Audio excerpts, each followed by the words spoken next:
Au commencement, il n'y avait rien. Puis Dieu créa l'homme, et l'homme créa la machine.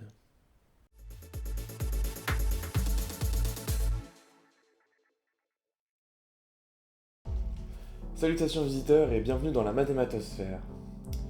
Les mathématiques sont une science complexe. La rigueur qu'elle demande est extrême. Et pourtant, elle est loin d'être la pire du monde scientifique. Loin de là. Pour faire des calculs, nous avons toujours utilisé notre cerveau.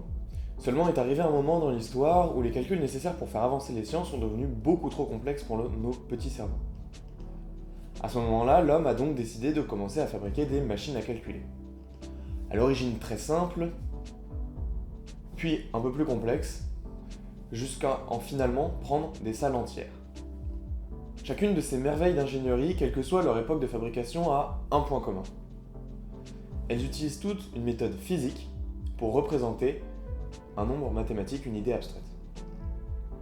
Quand certaines utilisent la position d'une bille sur une tige, d'autres utilisent l'angle d'un rouage ou la différence de potentiel électrique entre deux points de l'espace.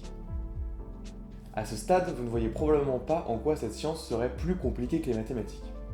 Et c'est vrai qu'elle ne l'est pas, du moins pas encore. Supposons que je vous donne une roue graduée de 0 à 9. Comme vous êtes plutôt intelligent, vous fabriquez un mécanisme qui vous permet d'additionner des nombres en rajoutant deux autres roues. Ainsi, vous pouvez représenter des nombres de 0 à 999. Vous avez entre les mains une pascaline assez rudimentaire en réalité. Pour résoudre des problèmes, vous utilisez donc votre machine et elle fonctionne plutôt bien. Par exemple, si vous voulez calculer 345 plus 124, vous écrivez 345 en tournant les roues correctement, puis vous tournez la roue des unités de 4, la roue des dizaines de 2 et la roue des centaines de 1, ce qui vous donne le résultat 469. Maintenant, un calcul un petit peu plus compliqué si vous calculez 124 plus 119. Le problème ici est qu'il y a une retenue à gérer.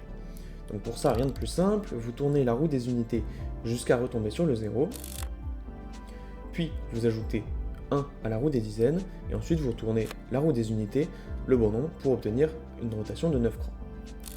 Ensuite, vous tournez la roue des dizaines de 1 et la roue des centaines de 1, et vous obtenez donc votre résultat qui est 243.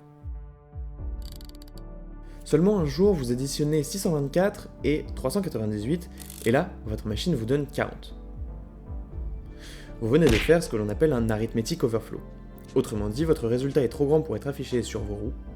Du coup, vous avez perdu une retenue.